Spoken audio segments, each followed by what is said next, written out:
Our first speaker is Larry Goldsman. He is the present Executive Director of BCDC since August of 2012. He's worked for members of both the House of Representatives and the U.S. Senate, was Chief Deputy Cabinet Secretary for former Governor Pete Wilson, and was Director of the California Department of Conservation. In the private sector, he's managed PG&E's Charitable Contributions Program for over 10 years, which provided about $20 million in grants. In addition, Larry twice has served as a BCDC commissioner for a total of almost 10 years, received his undergraduate degree at Pomona College and his MBA from Kellogg Graduate School of Management at Northwestern. Larry? Thank you. I think from our point, from my understanding, we have about 5 minutes each at the most, so I'm going to rush through this in a huge way. Trav said something which I thought was tremendously important and which I say a lot, probably because I learned it from Trav, and that is that BCDC was created, of course, as many of you know, because the bay was being filled and because water was disappearing, and now, of course, the conundrum is that we're going to get more water than we ever have. One of the things that we did when we developed our strategic plan last year at BCDC was we changed BCDC's mission statement. That may not sound like a lot or a big deal to folks, but it really is. What we did was we added 2 words to the mission statement. So the BCDC's mission is to promote the responsible and productive use of the bay. When we say productive, we don't just mean what most people think about productive uses when they think of the Port of Oakland and economic uses. It's actually environmental productivity as well. We're going to need to fill the bay to save the bay. And we need to make sure that we create, restore, and bolster marsh. With regard to the San Mateo shoreline, which of course is a microcosm of the bay as a whole, you've got commercial, residential, and natural shoreline, I'd predict we're going to do a whole lot of everything around this place. And how are we going to do it? We're going to do it collaboratively. A couple of years ago, BCDC, at the behest of Trav and Steve Goldbeck, our chief deputy, started the ART program, the Adapting to Rising Tides program, with our partners at NOAA. And from Emeryville to Union City, BCDC and NOAA have been working together in a collaborative effort to engage local government agencies, nonprofit organizations, for-profit organizations, so that neighborhood, city, county, and regional resilience to climate change is measurably strengthened. We're doing this collaboratively in a non-regulatory way so that folks in neighborhoods actually understand what will end up happening in their neighborhoods and can actually plan for it. ART is successful because it's non-threatening. It is non-regulatory. It is a flagship program nationally, and it's so successful that BCDC commissioners actually met specifically in an ART workshop so that they can learn more about it. And Kate Sears wants to do ART in Marin. Dave Pine is pining, as it were, to do ART in San Mateo County.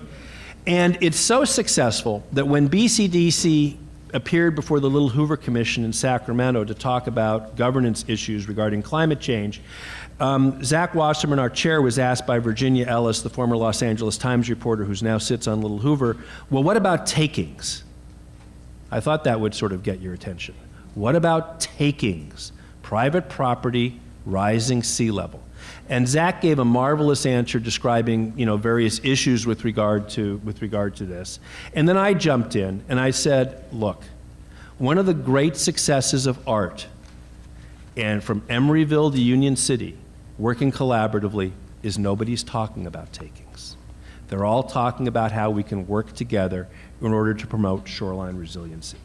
Let me finish by talking about 3 very short different things. First of all, where do we need to go in the future? Land use decisions should continue to be made on the local level and fit into a Bay Area-wide strategy within a statewide integrated process that provides clear and consistent guidance and data. Second, the state should support a wide variety of on-the-ground community-based resilient programs, such as ART, and measure and monitor the results. And then third, and just as hard, one of the things that we expect that Sacramento will want to lead on and that we will help on is that statewide integrated process that I mentioned needs to spur a very constructive discussion among all levels of government regarding jurisdictional issues. At BCDC, we talk about mean high tide. What is mean high tide going to mean in 50 years? There are a lot of discussions in the Bay Area about the public trust. What is the public trust going to mean in 2100? And how does CEQA fit into all of this? Those are the kinds of discussions that we're going to have in a collaborative, policy, constructive way in order to get through this, in order to make sure that we have a regional strategy that helps San Mateo County just as it helps Marin and just as it helps Contra Costa and the other 6 counties that ring the bay. Well, thank you very much. We now go on to Sam Shushat, who's the Executive Director of the California State Coastal Conservancy. He became Executive Officer in July. Whoops. Well, you have. Staff, what can I tell you?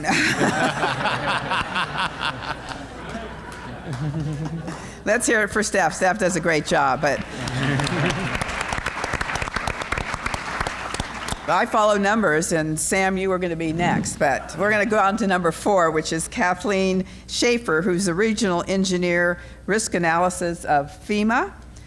She is the Regional Engineer in the Mitigation Division of the FEMA Region 9 Office.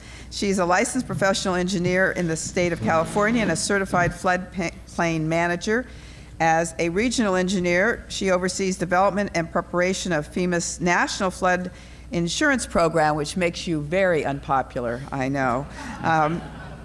This included the production of the new digital flood insurance rate maps under FEMA's Map Modernization Initiative, and currently it includes overseeing the production of new flood risk identification products.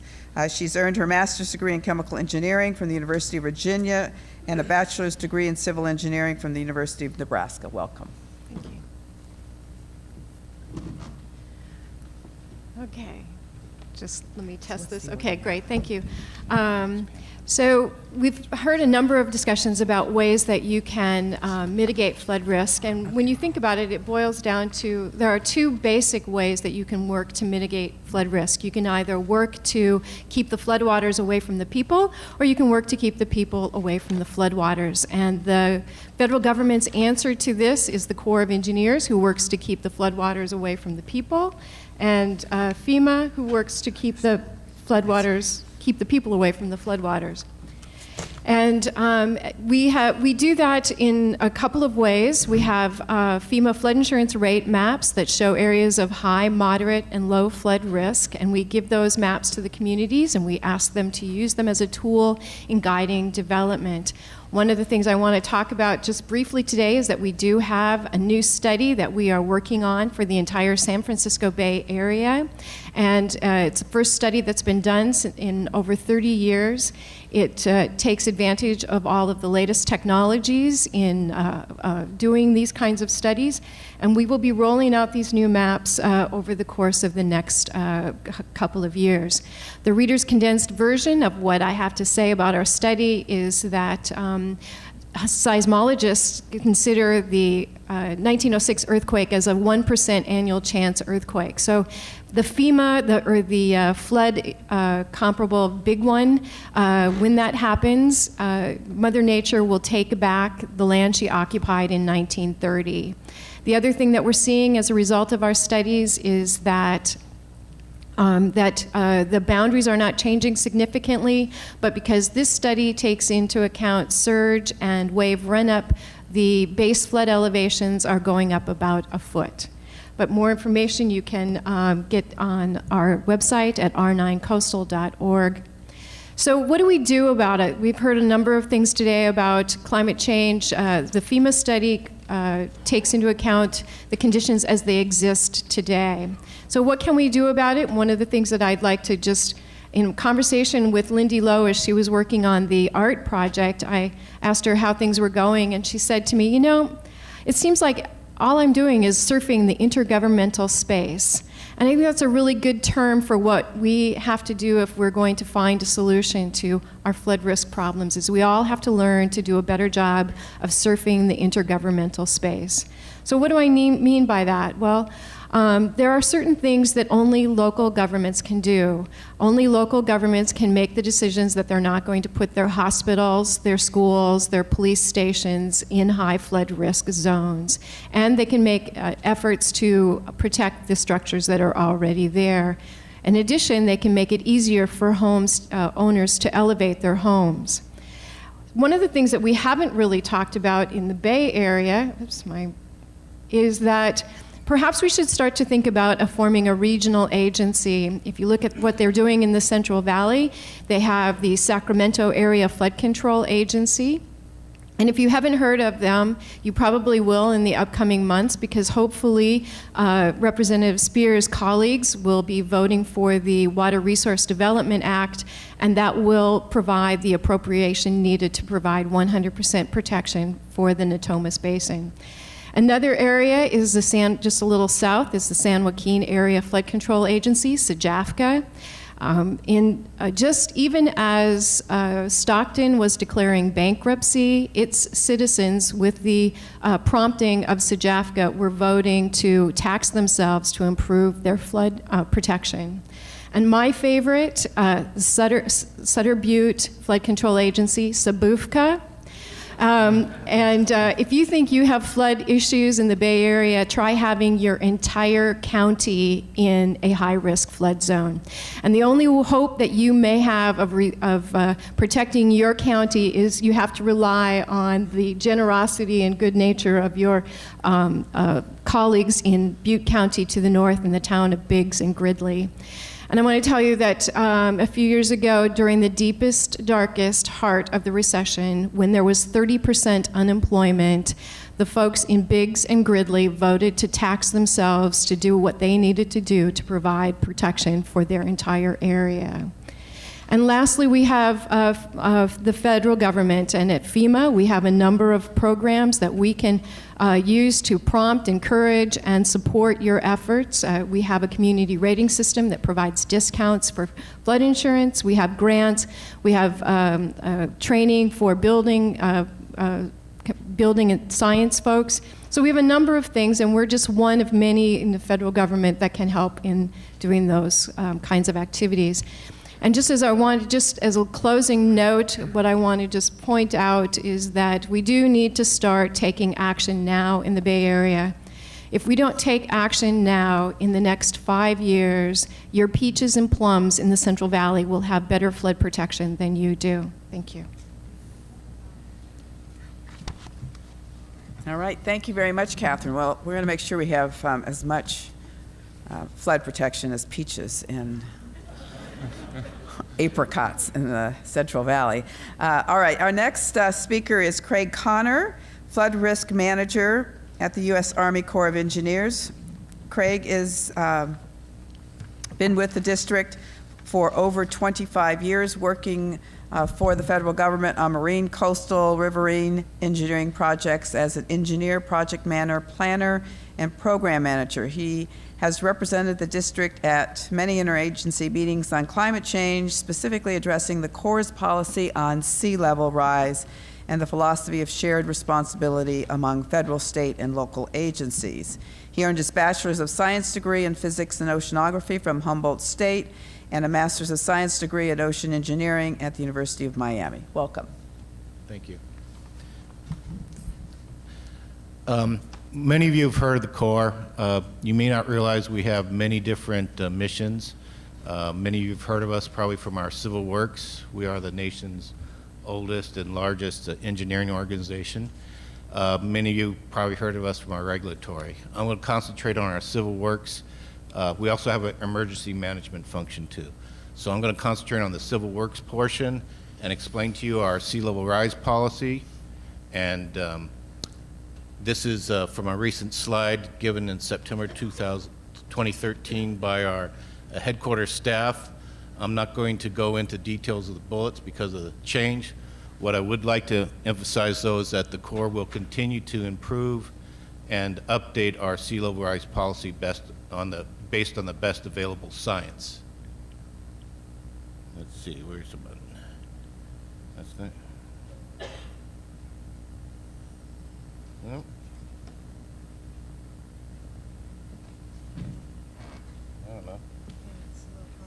this one here, right? Okay. Our current policy is covered in Engineer Circular 1165-2-212. It was originally, and it requires the use of 3 sea level rise curves, a low curve, a historical curve based on historical tide gauges such as the Presidio gauge with the 150-year record here locally, that's extrapolated forward in time, and then 2 curves that were originally developed by the National Research Council in 1987, which have been subsequently updated based on the IPCC 2007 data. It has not been updated for the 2013 or the recent NRC report. And as you can see from the graph on the right, our range, which goes roughly from 1.5 meters down to 0.2 meters, is within the ranges of other studies. I'll show more on the next slide. The other thing about our policy is it is a scenario-based policy where we look at different scenarios separately. Oops, okay. So here is a comparison of the Corps' current policy, which is on the far right of the slide in red, with other policy, with other predictions from other scientific reports. We're low compared to the most recent couple of them where they're emphasizing 2 meters tops and where our top is 1.5. The one report I would like to address closer attention to is the NRC 2012 report, which was sponsored by the state of California, Oregon, and Washington, also funded by the Corps, NOAA, and USGS. And ours brackets that report. The other study or guidance which you may be aware of, which isn't on here, is the Ocean Protection Council's March 2013 update of their guidance, which is essentially similar to the Corps' policy guidance here, but it is shifted up by about 20 centimeters. It goes from roughly 1.7 to 0.4 meters. So when the Corps does a civil works project, we have to consider a number of alternatives. And in the past, before sea level rise considerations, we would just use one predicted future and based our alternatives on our 50-year planning horizon on that. Now things have become more complicated because we have to look at 3 different scenarios and compare all our alternatives against those 3 scenarios. In this example, I'm showing just 3 alternatives compared to the 3 scenarios, and you'll notice that in all that depending on the sea level rise you use, you get a happy face in different, for a different alternative, meaning that's the optimum alternative for that sea level rise. Because of the uncertainty in sea level rise, we don't know which one will occur, so we have to use various methods. In this case, it was called a least regrets approach to determine the optimum alternative to move forward with. Here I'd like to talk about possible planning and project development approaches to sea level rise. In this example, we're showing 2 here. One that's called a precautionary or a one-time big investment up front versus a phased investment, also called a managed adaptive approach. In the precautionary approach, you just, that's the dark dotted black line, you just make the initial investment and hope that over the time life of the project, you've guessed sea level rise pretty closely and you've made a good investment. In the adaptive management approach, you make a smaller initial investment, monitor the project over time. When it reaches a trigger point, then you make another investment, and in that way, you continue throughout the life cycle of the project to make incremental investments to keep it below the tolerable flood risk, which is shown as the straight line across there. Getting more into the detail, if you were to use a phased management investment approach, this is the economics of it. I won't spend much time on it, but basically what you want to do, and what I forgot to mention in the last slide, is the phased management approach works, both those approaches work just as well for structural and non-structural measures.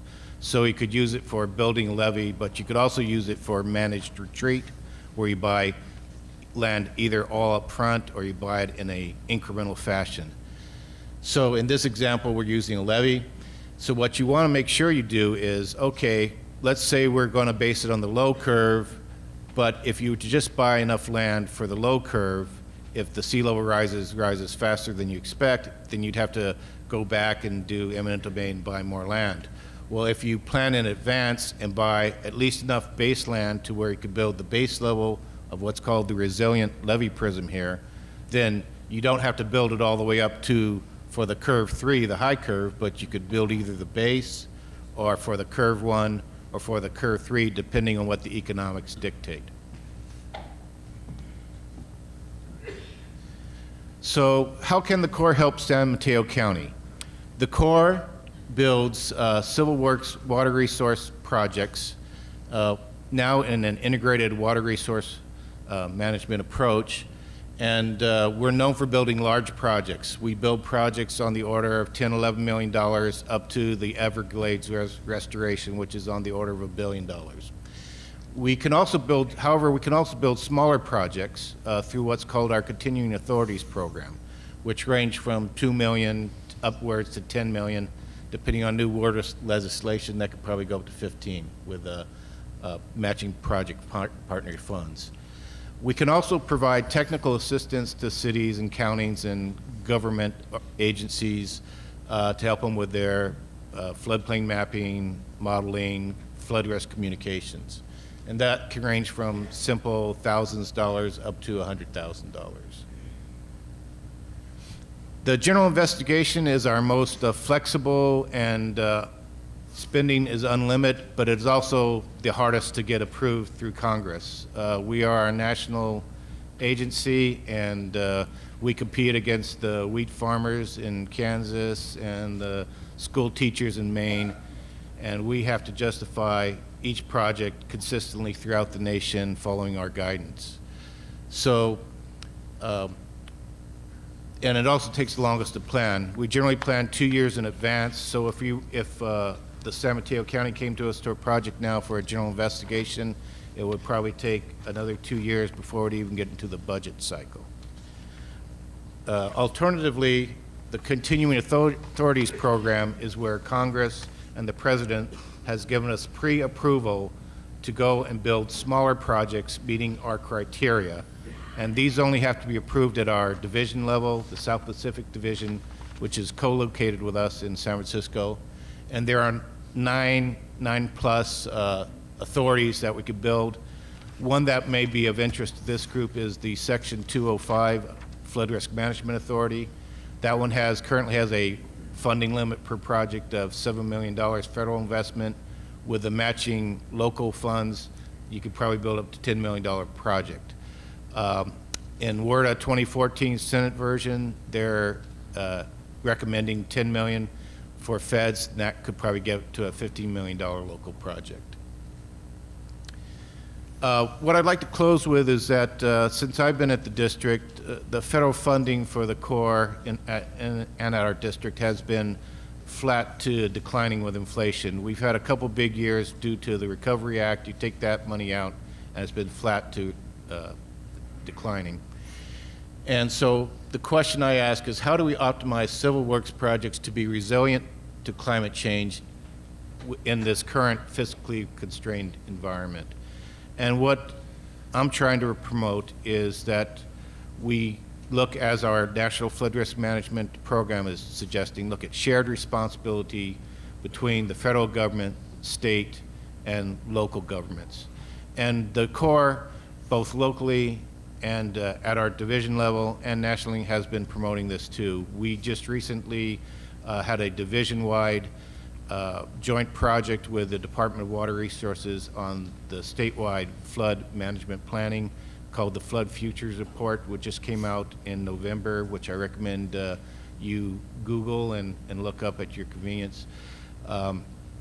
And we will continue to do other efforts like that. We've been working closely with Kathy at FEMA and others, and USGS, Patrick at USGS, and we need to continue to promote these so that we make smart investments, we don't duplicate work, we use our limited resources to the best available. Thank you. Thank you. Our final panelist is Professor Maximilian Offhammer at the Agriculture and Research Economics Department at UC Berkeley. He received his BS in Environmental Science at the University of Massachusetts, his MS from the University of Massachusetts, and his PhD from UC San Diego. He's been on the faculty at UC Berkeley since 2003 and is the co-editor of the Journal of the Association of Environmental and Resource Economists. Welcome. Thank you so much for having me. I also wanted to congratulate you for putting on this amazing event on such an important issue. We really need leadership on this issue.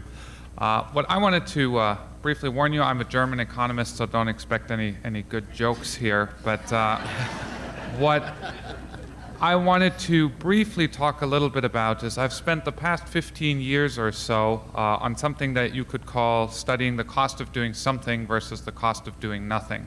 And comparing those two sides of the coin, of course, tells you what the optimal policy intervention should be. If the cost of doing something is less than the cost of doing nothing, you should probably do something about an issue. Sea level rise is one of the trickiest issues to study in this regard. So if you want to figure out what the cost of doing something about sea level rise is, do not call me under any circumstances. You want to call my fellow panelists and others in the room who've spoken about this. This involves largely engineering costs and in some cases relocating people and studying welfare losses from relocating people. However, if you want to figure out what the cost of doing nothing is, what we do is try and project impacts of climate change on what we call human systems. Think of cities, rural systems, agricultural systems, in a world that is radically different from the world we live in today, a world under 2-degree warming, which sounds mellow, but it's not a slight change. This is a fundamentally different world. So what I've done for the past 3 years, as part of the IPCC, I was one of the lead authors of the new report that's coming out this March that looks at human and natural systems, is look at trying to figure out what impacts are we already observing globally from climate change and surveying that literature. And what you see is that for sea level rise, studying coastal systems is incredibly difficult because there are so many other confounding factors going on. There's the dropping of the surface in some areas, but we're developing coastlines all around because, frankly, if you've got $10 million to spend on a house, where are you going to put it, right? You're going to put it somewhere on the coast. So changing coastal systems confound the ability for us to study the impacts of sea level rise in a meaningful way. What I mean by that specifically is humans are not like rocks. If you throw something at a rock, the rock's not going to react. You throw something at a human, the human's going to react. So the issue I want to talk about here briefly is if we really want to understand what the cost of doing nothing is how are people going to react? How are firms going to react? How are farmers going to react to this changing reality? We saw this impressive map earlier of all the really brilliant people who drive the California economy, the heart of which is probably within 20 miles of here. What happens if sea levels rise, right? Google, Facebook, all these companies, they're not just going to sit there in their offices, look out their windows and watch a 100-year flood roll in. You contemplate what you're going to do, right? One of the worst case scenarios from a local Californian's perspective would, of course, be if they take their business to Texas. And this is something we should clearly contemplate. Google is already putting its rumored new stores on barges. I don't know if this is forward-looking behavior for sea level rise or not. You're funnier than you think. I know that. But trying to, the simple point I'm trying to make here, again, this is an academic sitting up here arguing for better understanding and more research, is we don't fully understand, especially 100 years out, what our options are and how people are going to react and the tools people will have at their disposal. One thing that we maybe didn't talk about enough today is the role of extreme events, right? We saw a lot of flooded airports and flooded, coastal areas, but there's a difference between an average rise of 16 inches or what happens a 100-year flood on top of 16 inches of sea level rise. And the costs of these extreme events, we don't know whether they're going to be more frequent or not. Frankly, that's not my expertise. But if you have an equivalent 100-year flood on top of 16 inches of sea level rise, the damages are going to be significantly larger than what we have under current levels of sea level. So understanding the potential impacts of these extreme events and making optimal policy decisions that anticipate these more intense extreme events is, of course, something we should be thinking about.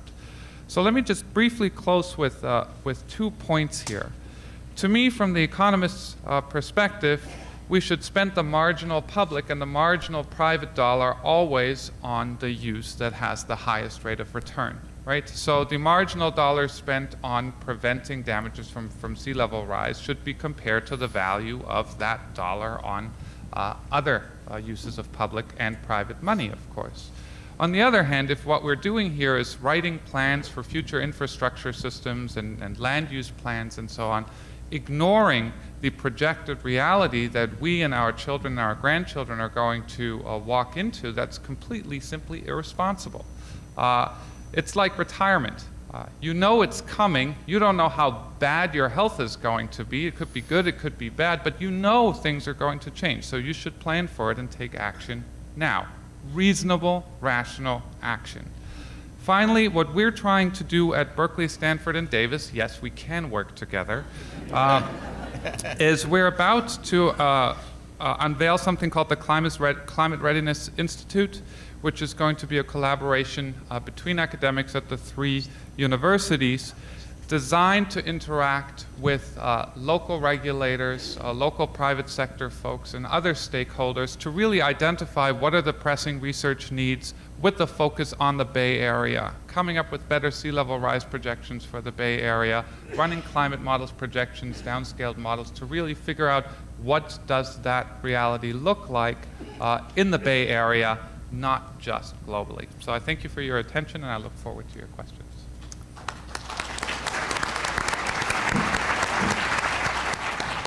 Professor, I think we can nominate you for Comedy Central after that. All right, so this isn't a laughing matter, but let's, we'll have questions from those of you in the audience, but I want to start off by asking Mr. Connor from the Corps of Engineers a question. The Corps comes in and meets with me regularly and tells me about all the projects they won't do in San Mateo County. Sorry about that. And we negotiate the won't. And I look at this issue, and I look at the map that was shown to us about all of the Silicon Valley companies that are located here and how they are all going to be inundated, and the potential risks to the airport, and really bringing the economy of not just California, but a good part of the nation to a screeching halt, because we are one of the biggest economic engines in the country. And my question to you is, how do we get the Corps to prioritize the sea level rise issues of this area as being something worthy of attention? I also happen to be the flood risk management business line manager, and I deal with our budget submissions. So not to be mean to another government organization, federal agency, but we're limited by what the Office of Management and Budget allows us to do in some regards. The budgeting process itself that I work on, I think I can say these things safely without getting in trouble with my bosses. We put in all the information we get into a big spreadsheet, which has hundreds of projects, rows of projects, and about 90 to 100 columns of criteria which you evaluate against. So we don't know, we were given guidance in our budget EC on how things are supposed to be prioritized. We have meetings with our colleagues in the Sacramento district and Los Angeles district in our division, going through and wrestling over whether Project A warrants being put ahead of Project B. And bottom line is, we don't know how the decisions are made in Washington. We'll get a call back from our lobbyists, from the lobbyist of a local city or something, saying, well, they told me my project wasn't funded because my FRM index, which is a compilation of 3 different cells that calculates a number and puts into a 4th cell based on population at risk, was low. And sure enough, I go back, I get out my calculators, I calculate the number, and I go, yes, that's right. Whether or not that was the only reason, I don't know. But the bottom line is, on flood risk management projects, they still seem to be based on what's called the benefit to cost ratio. And the Corps has specific guidance on what they consider in their economics in terms of cost, benefits, and our cost engineers come up with what it costs to build the project. So if you have a benefit to cost ratio above 1, then you can be considered. If you're not above 1, you won't be considered at all.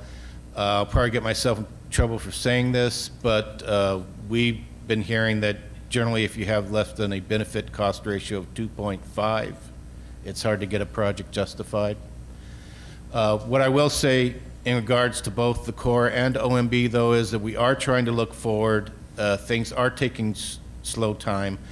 But over the last couple of budget cycles, we put together what we've tried to look at things more of a systems approach. And what we've had these pilot studies, which do not actually do new budgets, but they've done what's called a watershed priority budget, where we've identified certain watersheds nationwide, and they competed for this priority budget. And I will say that our district did submit one from the Bay Area. It was considered. It made it to the headquarters, but it was not selected for this All right, last time. maybe let me just ask this one more time, and if you could just Okay. answer this briefly. Is OMB taking seriously sea level rise as a potential risk to the national economy? In the spreadsheets I submit up the chain, there is not a specific cell for sea level rise. All right, so do you see where the work is we have to get done here? All right, let's go on. Questions from the audience?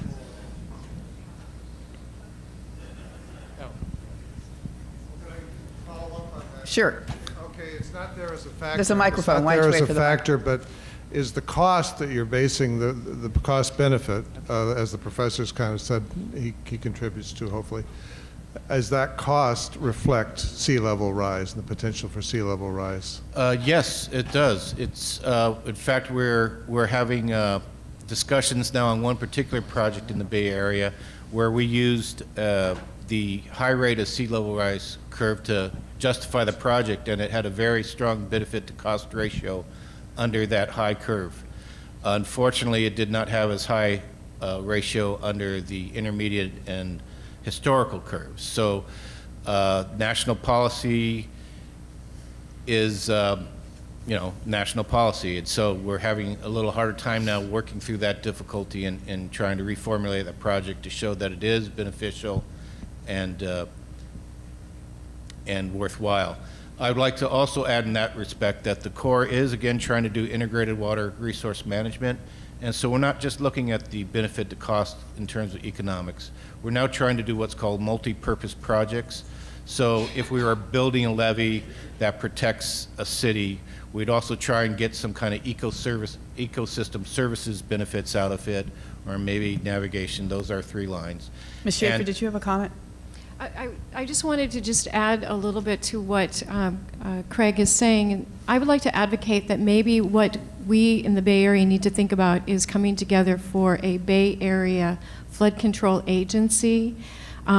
And to answer your question about policy decisions, agencies, large agencies like the Sacramento Area Flood Control Agency, because of their size and their power, actually are listened to at headquarters, at least at my agency, and I think also at the Corps.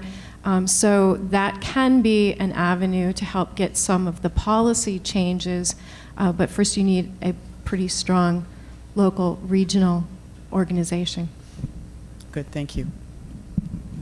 Yeah, and instead of, looking at each individual city and like Foster City and building all kinds of levees, the idea of building a levee north of the San Francisco Bay, north of the airport, across the bay that also becomes the bridge connecting 380 to the East Bay might, be solving several problems at the same time. What is a possibility of that?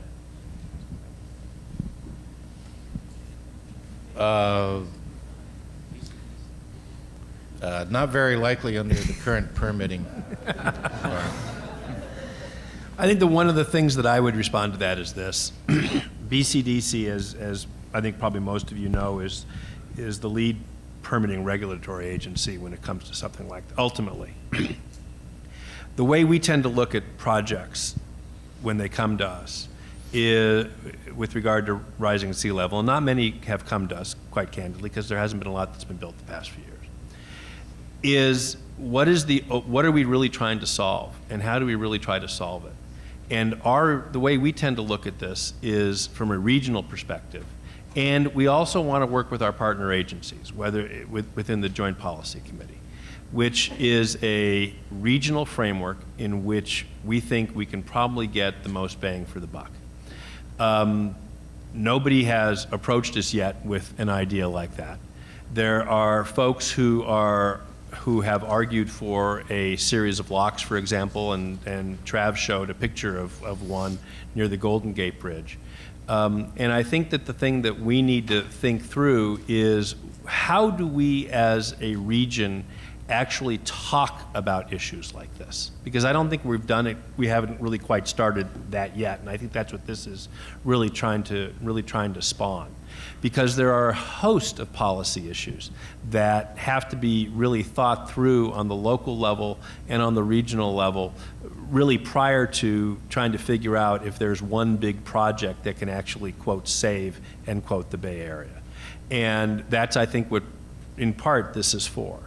And I would conclude this little section by saying that from our perspective at BCDC, what we really want to try to do is work with the 9 counties and over 40 cities that actually touch the Bay to ensure that there is essentially a Pareto optimal solution for the Bay Area. And that means, and I talk about this all the time, that we don't have one city trying to build some kind of hardscape which then puts another city at risk. And we need to think regionally, and that's really what we're trying to figure out how to do. A question over here. Thank you very much. I'm Michael Brownrigg. I have the honor of being the mayor of Burlingame this year. And so for us, 1/3 of our tax base is under that blue picture of water. So it's a very important issue. And I think actually the metaphor of pensions is exactly right. Because just as we are facing with the defined benefit promises we made long ago, we never put any money against that. And that's really where I think this has to come. And the last question is one that I've been waiting for. So this panel is challenges and options. I've heard a lot of challenges, and I haven't heard so many options. So that last interaction was the beginning of that. And maybe this takes a lot more process and stuff. But meanwhile, I'm sitting, and my council members are sitting wondering what we should be doing about it. Should we be putting money against this? Should we be doing hardscape? How do I protect my hotels? That's what I'm hungering for, is what do I do about it? I get that there's sea rise. I mean, if 95% of the audience understands what the IPCC is, I can assure you everyone in this room understands sea level rise. But what do we do about it? That's what I'm looking forward to. Thank you.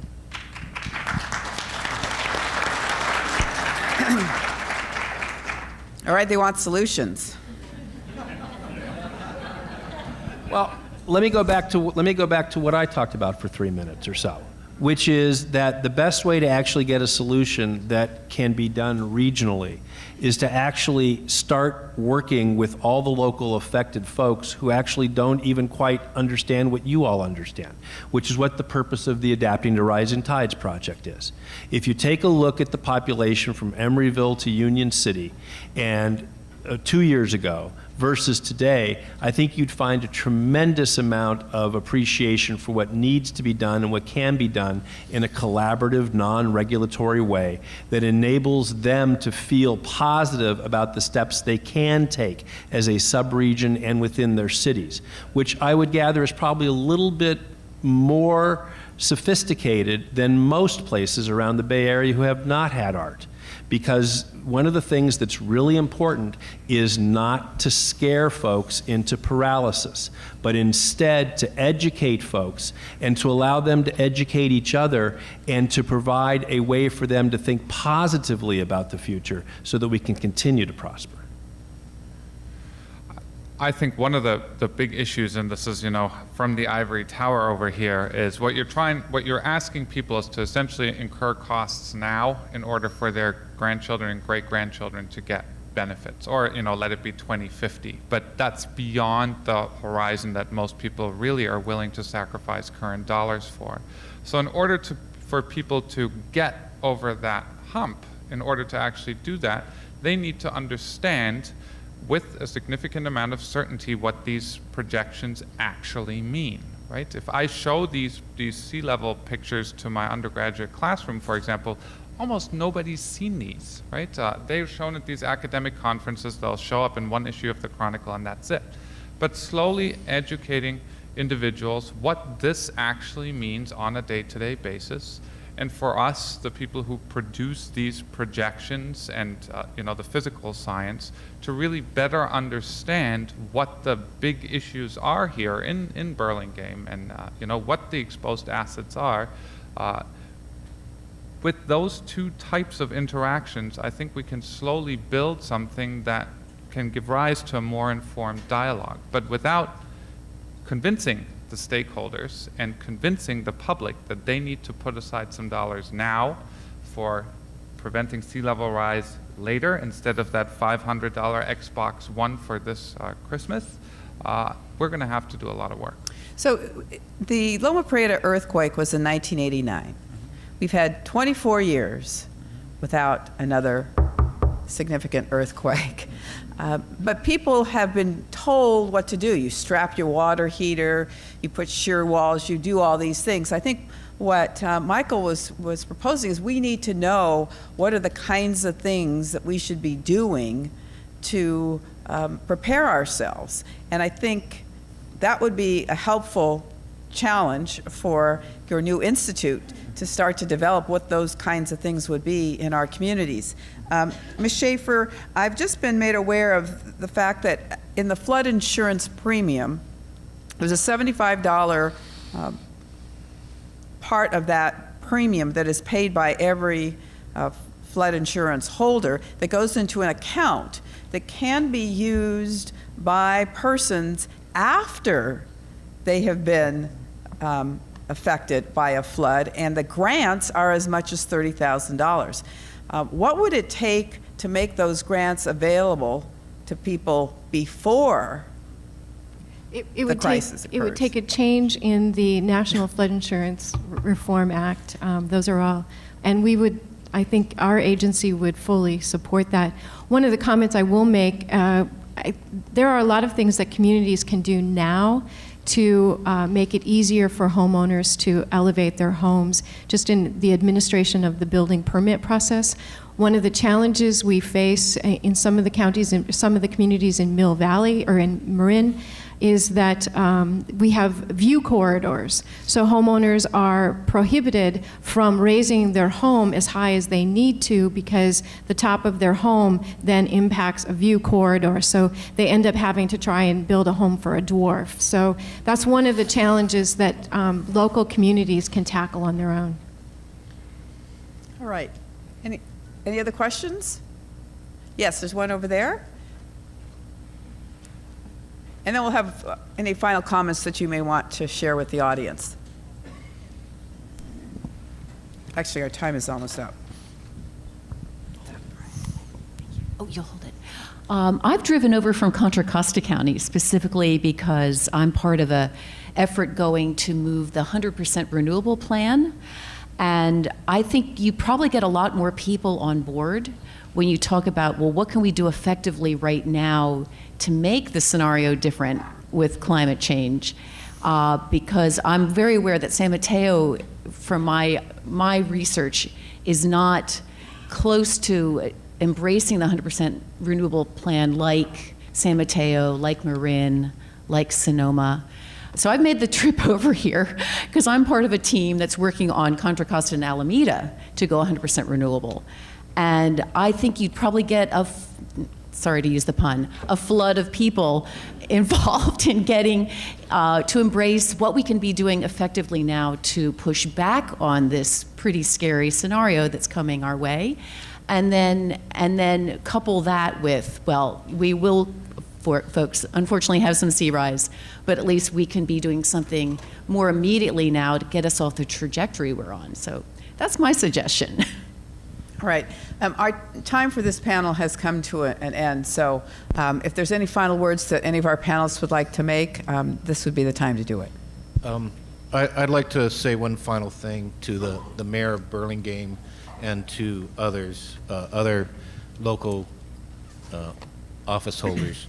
I would first recommend that you do get a copy of the Flood Future Report, which talks about flooding in general, not sea level rise in specifics. Look at those 7 recommendations, see how they might fit in your local community. But one thing we're hopefully going to try and learn from the Katrina and New Orleans example from a from a hurricane flood is you want to have a plan in place now for the potential impacts from a very bad event such as Max alluded to here, having sea level rise with a very large storm flooding. And you may want to consider making new land use zoning ordinances to say, you know, we're not going to ask you homeowners to move now, but if your place were ever to be flooded, it may make more sense to just buy out the property and rezone there. Any other comments? All right, let's thank our fine panelists.